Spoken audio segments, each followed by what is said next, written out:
Peter B. Collins, News and Comment. It's Friday, September 13th, 2019. And it is a full moon, Friday the 13th. And near the end of the podcast, we are going to share some extraterrestrial updates on asteroids, comets, and black holes. Last night, the Democratic presidential candidate stood for a lengthy debate, almost 3 hours, in Houston, Texas. It was broadcast on the ABC television network, and it was as lousy a debate as we've seen on the food fight cable news channels to date. Once again, the moderators try to pit one candidate against another, and they operate as the corporate filters. And they tried to get Joe Biden to attack Sanders and Warren for their embrace of Medicare for all. They tried to get Amy Klobuchar to go against Beto O'Rourke when he called for the confiscation of so-called assault weapons. And it is just such an unsatisfying experience. And it is not fair to the candidates. Now, I've conducted these kinds of candidate debates, and when you have 10 people, it's not easy. I understand that. But they set it up where the front runner gets center stage, and they leave the lesser-known candidates to fight for airtime. When they cut to what's called a cover shot, when you can see all the candidates at once, you would often see them like students raising their hands, trying to flag the moderator, saying, "Hey, come to me, I got something to say." And they didn't call on Elizabeth Warren for almost an hour. She was active in the first part of the debate, and then it was almost as if she'd gone home. So it's very frustrating, and I guess I'm the only guy in America who's read the 1934 Communications Act that covers a presidential debate broadcast on a major network. Now, technically, these rules don't apply until next September during the so-called election window.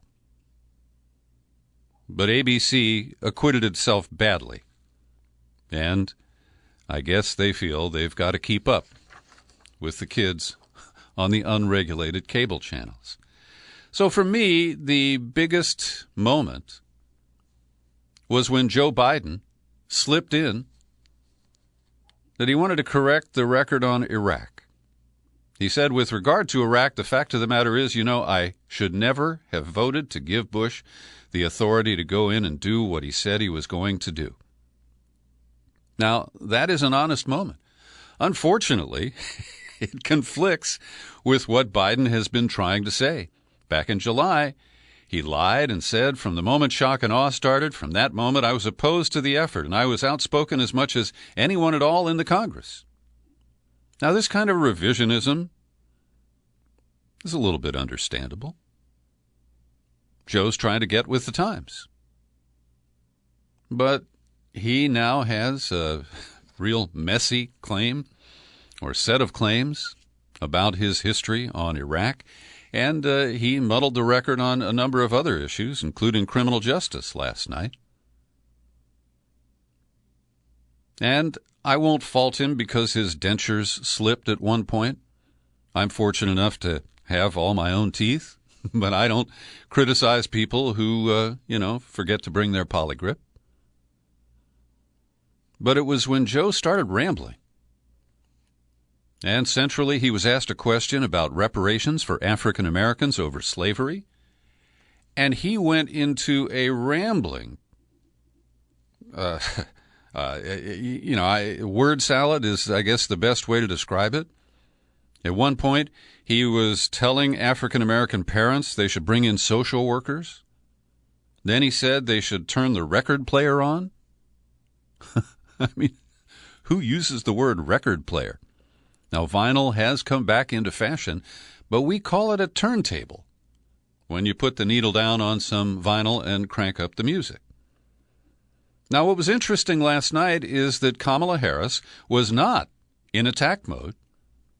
She didn't even, give a verbal brushback to Joe Biden. And previously, of course, she had criticized him on his record on race and busing. And Harris, in a kind of dramatic flourish, used her opening remarks to talk directly to President Trump, and she tweaked him. She said, "I know you're watching." It turns out he was actually at a Republican retreat in Baltimore, and he might have had to watch it on his DVR. At any rate, she turned in a kind of unusual performance. She had her moments, but she also giggles, and she told a joke about the Wizard of Oz being a small dude behind the curtain, and then she kind of laughed uncomfortably at it. And when you look at the big picture, I have to say that Elizabeth Warren came out as the star performer last night. Bernie Sanders was okay, but his voice is shot. He needed a shot of whiskey. That's what I do when I start to lose my voice. But he was once again shouting through a very raspy voice, often appearing to be angry as he tried to correct the record about Medicare for All, about democratic socialism.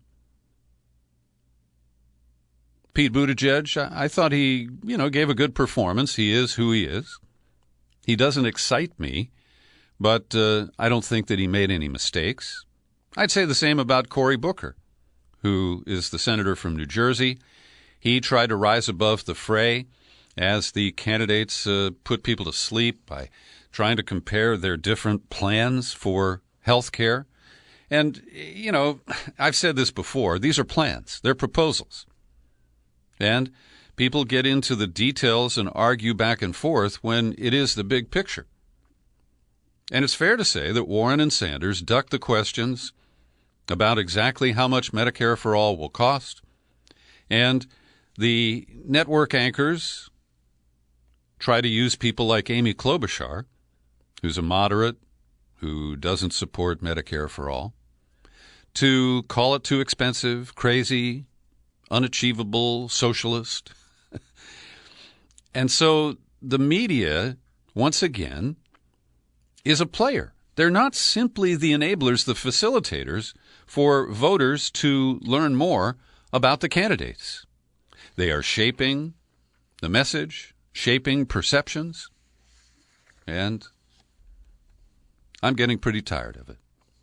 So instead of being attacked by Kamala Harris, and I believe Joe Biden was prepared for attacks from Elizabeth Warren because this was the first time they have been together on a debate stage. And so Biden released a video, a love of Valentine for Barack Obama, a great president. We don't say that enough. And Elizabeth Warren proves herself to be a very crafty debater, because when the issue of Medicare for All was introduced, she started off by praising Obama and kind of took some of the wind out of Joe Biden's sails. And it was fairly late in the debate when Julian Castro took a moment to grab Joe Biden by the collar, figuratively, and twist a little bit. And I did not actually go back to the videotape to listen carefully to hear if Joe Biden actually said that people would have to sign up for his version of a Medicare public option. But the way Castro heard it, it was like that, something to the effect of sign up for it. And he then challenged Biden on it and said, "You can't even remember what you said 2 minutes ago." And then he repeated that. Now, I think it was fair game. Again, it's a questionable whether the actual comment justified the attack. And after the debate, Cory Booker, who has politely challenged Biden in previous debates, said that the aggressive approach from Castro was justified. Quote, "I think we're at a tough point right now because there's a lot of people concerned about Joe Biden's ability to carry the ball all the way across the end line without fumbling. And I think that Castro had some really legitimate concerns about can he be someone in a long, grueling campaign that can get the ball over the line, and he has every right to call that out." And in a little bit of tag team work, Castro, during the debate, credited Cory Booker with pointing out in a previous debate that Biden selectively embraces Obama and the legacy. And when he sees it to his advantage, he is Barack's best buddy. And when questioned, and Jorge Ramos is truly annoying. I just have to acknowledge that. But Ramos did press Biden. That's an interesting slip. He did press Biden over Obama's deportation of 3 million people from the United States during his 8 years in office. And Biden ducked that. When pressed again, he said that Obama did the best he could under the circumstances, and I am the vice president, suggesting that he was just an observer. So the overall impact, I think, is not that great. Biden did not commit some sort of a fatal blunder, like the time that Gerald Ford couldn't remember about Poland back in a 1976 debate with Jimmy Carter. And so, you know, these things, they come and go, and the activists, the partisans, the supporters of individual candidates get all worked up and, you know, get into the details. And over time, just a few things stick with the voters.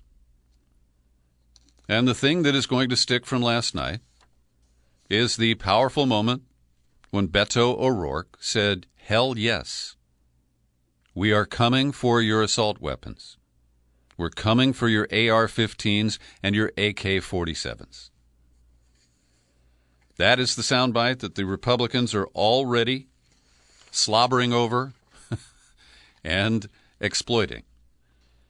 And they will pander to gun lovers and their Second Amendment voters by saying, "See, we told you all during the Obama years that they're coming for your guns. And now there's one Democrat who says he's coming for your guns."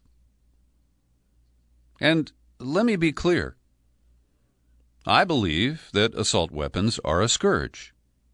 I believe they should be banned. They should not be manufactured or sold.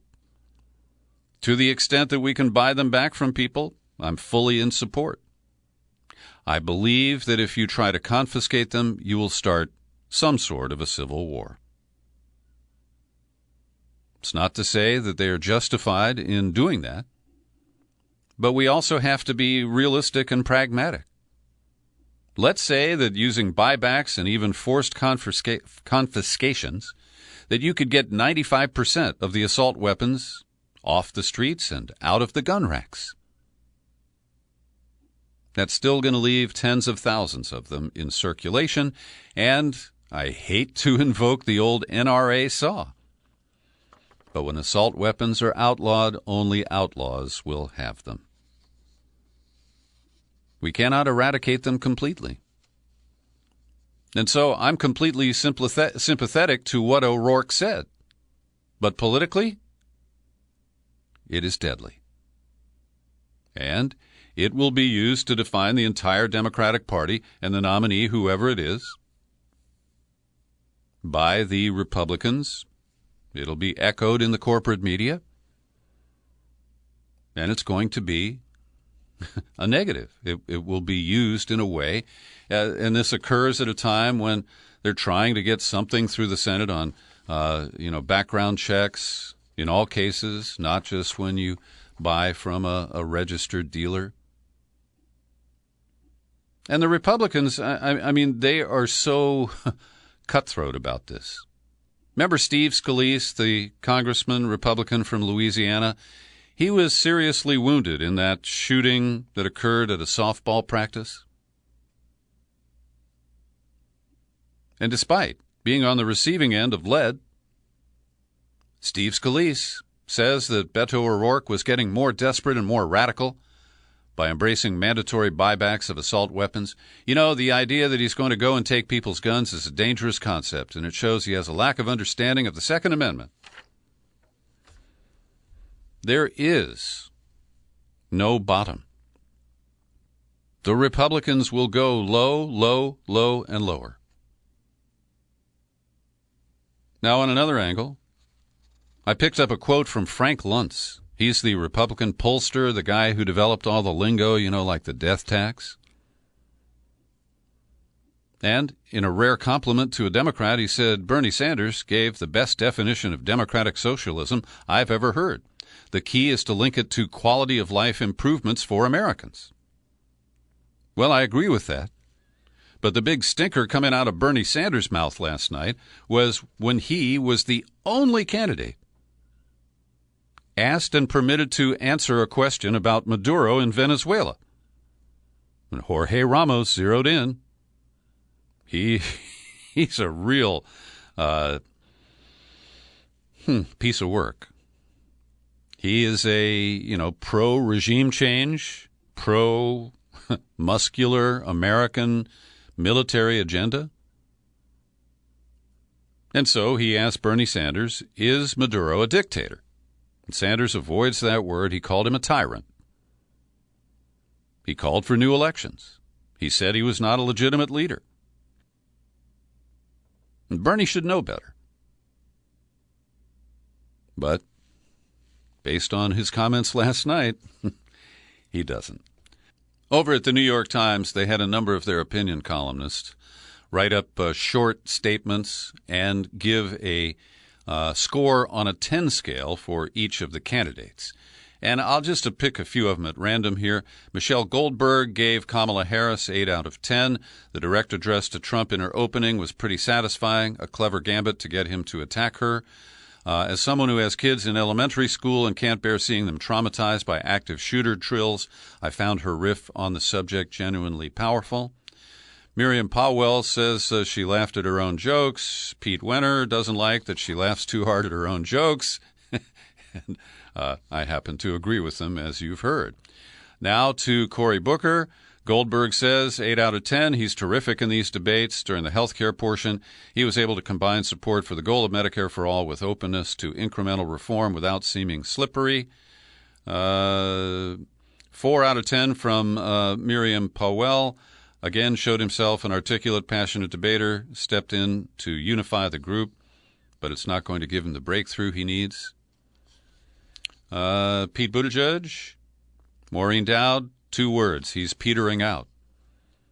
Melanie Price, 3 out of 10, his light is fading. And I do think that he's running for vice president and that he offers good balance to a ticket that might be led by either Warren or Sanders. Maureen Dowd cheered Beto O'Rourke, 6 out of 10.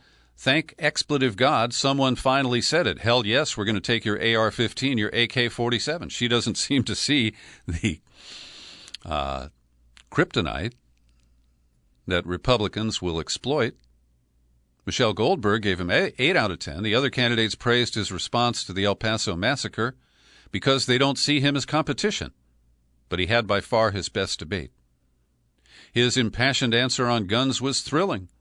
Hell yes, we're going to take your AR-15. And Melanie Price gave him 4 out of 10. The biggest fear of NRA members is the government is coming for their guns. Beto said he would take them, and that admission will be his undoing. And it makes him unlikely to be able to run for the Senate in Texas for the John Cornyn seat that is up next year. Maureen Dowd is no Bernie Sanders fan, gives him 4 out of 10 with this comment, face it, Elizabeth Warren has stolen your act. And that is true to some extent. She is a kinder, gentler Bernie Sanders who offers many of the same ideas without being a socialist, which many people consider to be a negative. I don't, but that's where that is. And by the way, Amy Klobuchar was saying that she didn't support mandatory confiscation of assault weapons, but she was kind of cut off by a moderator as she was getting to that. She appeared to be the only one who took some exception to Beto's comment. Now, speaking of Biden, we talked earlier this week how the White House has been holding up funding that's been approved by Congress for the Ukraine. And Democrats have suggested that the White House was trying to pressure the newly elected President Zelensky to start investigations of Trump's political rivals, including Hunter Biden. And as I've pointed out, there is something there. It is tawdry and perhaps criminal for the White House to link the two and to try to get a foreign nation to investigate an American citizen is a bizarre new low. But fundamentally, there is something there that deserves to be exposed. Every day I pause for a minute to thank the people who support my work here at the Peter B. Collins Podcast with your subscriptions. People like Brian Mazzy, Andrew Rush, Stuart Russell, and Suzanne Bowen. They kick in $5 or $10 a month. You can do it too. All you have to do is visit peterbcollins.com. You click on menu, click on Become a Subscriber, you hit the sign-up page, and boom. You're all set to choose a level of support that's comfortable for you. And if you want to communicate with me by U.S. mail, my P.O. Box is 150-660, San Rafael, California, 94915. Linda Lewis is a longtime listener and supporter of this podcast, and she wrote in response to my coverage of Kevin Gostola's recap of the Democratic candidates and a couple of Republicans, or at least one Republican, on the Julian Assange case. And by the way, Britain has announced today that when Assange completes his sentence for bail jumping or, refusing to submit to arrest, that he will remain in prison on the remand for U.S. extradition. So Linda writes, thank you for another fine podcast yesterday. I was particularly interested in the part about Democratic candidates' positions on Julian Assange. As you know, I'm a former whistleblower, editor of Whistleblowing Today. In my personal experience, Joe Biden is no friend of truth-tellers. As the U.S. Senator for Delaware, he exposed me to retaliation after I lawfully disclosed to him a deliberate cover-up by FEMA and state officials of failures in emergency preparedness for a nuclear power plant emergency that could expose the people of Delaware to dangerous levels of radiation. Biden, moreover, aided the cover-up by keeping it secret, even though no classified information was involved and there had been no investigation. Biden had the right credentials, therefore, when he was selected for vice president by Obama, who would prosecute more whistleblowers under the Espionage Act than all previous presidents combined. Now, I noted that the nutjob who is challenging Trump in the Republican primaries, former Illinois Congressman Joe Walsh, had the strongest position. But she points out that his comment of strengthening whistleblower protections to prevent law-abiding government employees from going to the media. It is important to note, says Linda, that this is the establishment position on national security whistleblowing. It was cited by Obama officials as the rationale for an executive order that promised reprisal protection for national security whistleblowers who made internal disclosures. But that order changed little while allowing senior administration officials to wash their hands of responsibility. And I'll note that Joe Carson, another listener who's based in Tennessee, he's been a whistleblower at the Energy Department for many years, and he continues to pursue efforts to clean up the internal process that's intended to protect whistleblowers at the Merit Services Protection Board, or whatever that MSPB stands for. And she closes by saying, Linda does, the best response came from Tulsi Gabbard, who repeated an earlier commitment to drop prosecution of Assange. Gabbard also showed a refreshing appreciation of whistleblowers and promised to pardon Edward Snowden. Her position, which will not endear her to the deep state, is remarkably courageous. Now, speaking of Snowden, yesterday I mentioned that Consortium News had published a smart criticism of the Guardian newspaper, which was one of the places where Glenn Greenwald was writing, and they got the Ed Snowden trove of NSA documents that he leaked. And then, when GCHQ, the British government, cracked down, the Guardian submitted. And they are now very tame on national security issues and whistleblowers. And so the hypocrisy that I found when I loaded the Guardian's homepage today is this big promo for their exclusive excerpts from Permanent Record, Edward Snowden's new book. and without mentioning how they caved into the government and the time that they, used drills and hammers to destroy laptops and hard drives that contained Snowden materials. That's all forgotten.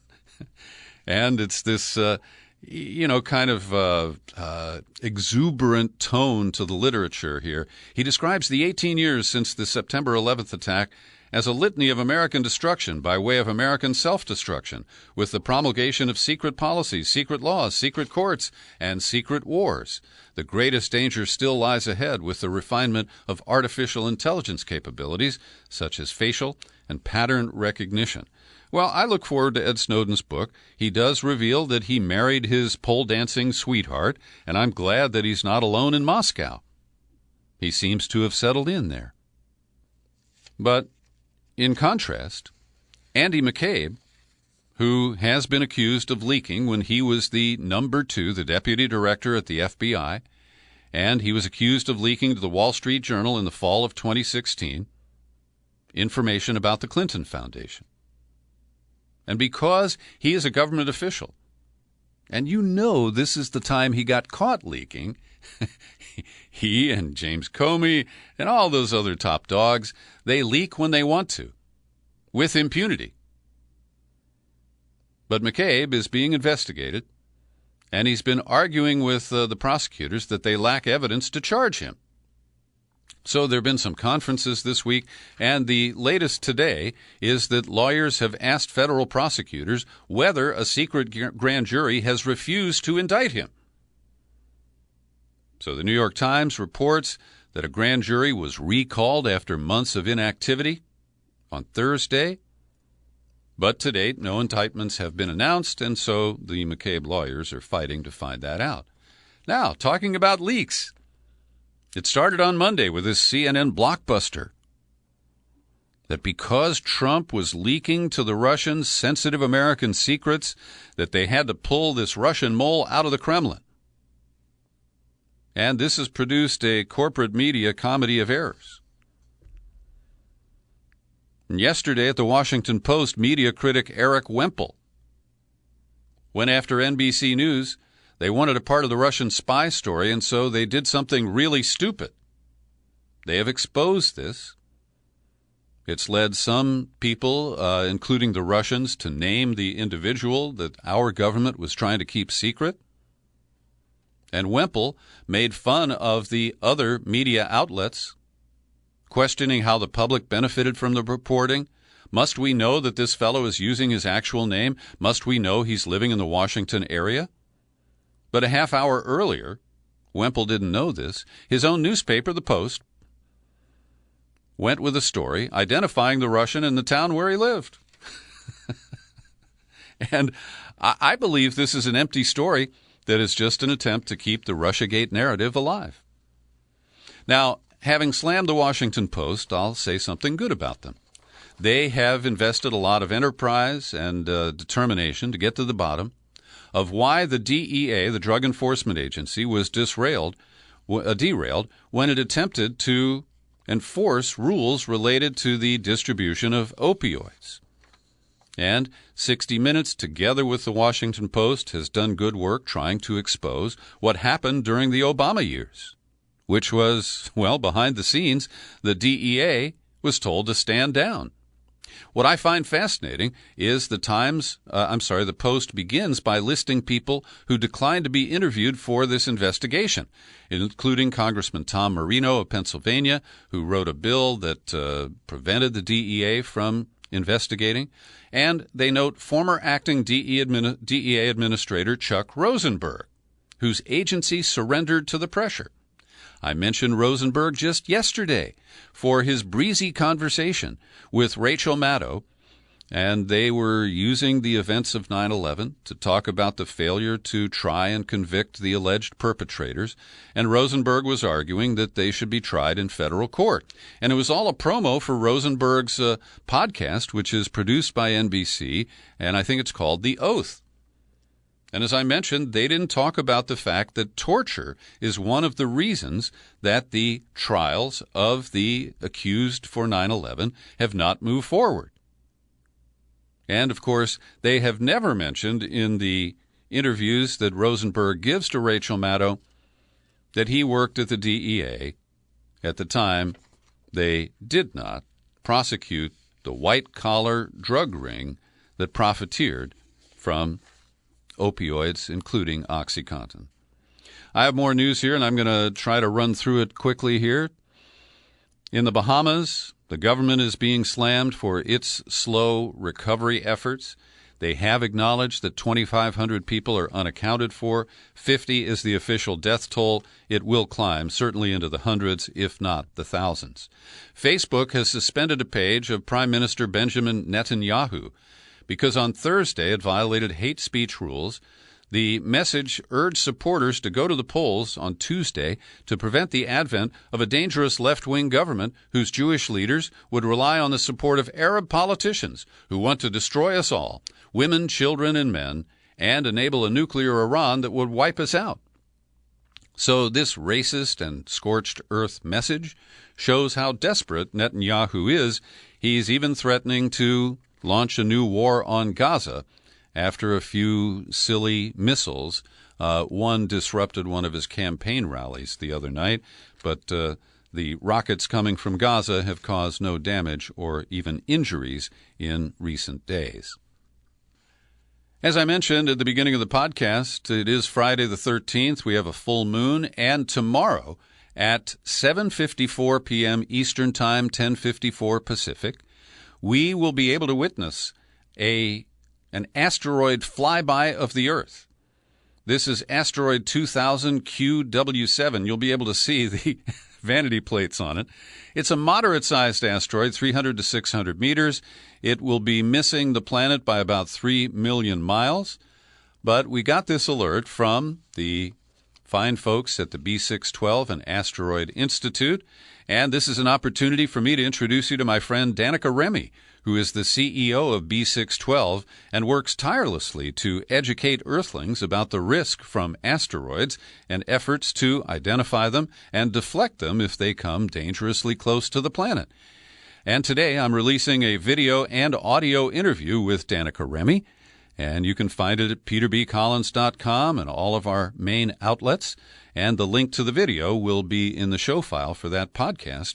There's a lot of great graphics and video animations in the video program, and I hope you will check it out. Here's an excerpt from the CEO of B612, Danica Remy. B612 Foundation is the organization that I run, and I have the privilege of working with a lot of really amazing folks who are astronauts and astrophysicists and scientists and technologists. And we are dedicated to protecting the planet from asteroid impacts, as we talked about before.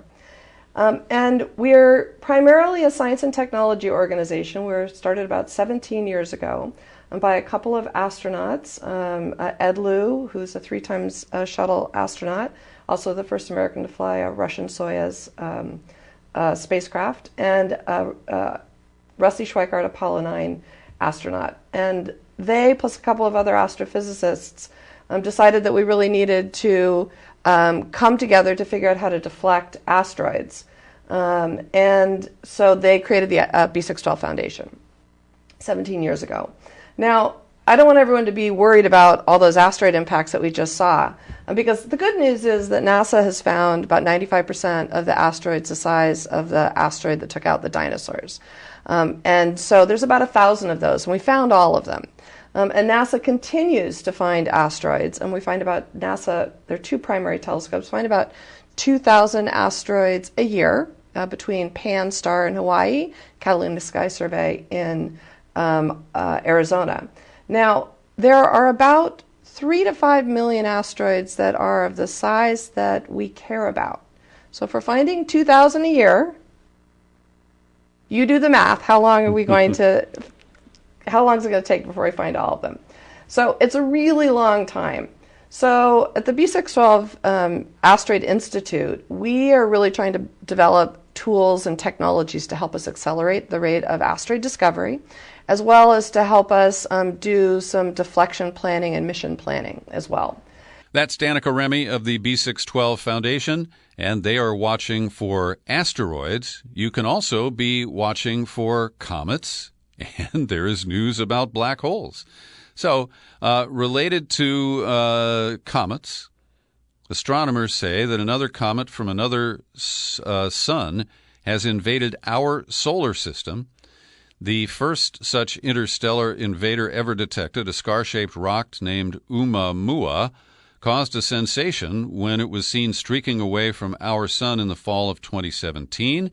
But on August 30th, an astronomer spotted a fuzzy blob of light about 6 miles in diameter moving in front of the stars in the constellation Cancer. And finally, there is a new black hole which is called Sagittarius A with an asterisk. This supermassive black hole at the center of the Milky Way appears to be growing hungrier. An astronomer at UCLA is quoted as saying, "We have never seen anything like this in the 24 years that we have studied the supermassive black hole." And the black hole itself cannot be seen because it acts as a one-way trap door, even for light, but it's possible to detect radiation blazing from gas and dust just outside the event horizon. So that is your extraterrestrial report for today, and I wish I understood it all. I am your humble host, Peter B. Collins. You can share this podcast everywhere, even in outer space. You'll find it on YouTube. Have a great weekend. Happy trails to you until we meet again. Happy trails.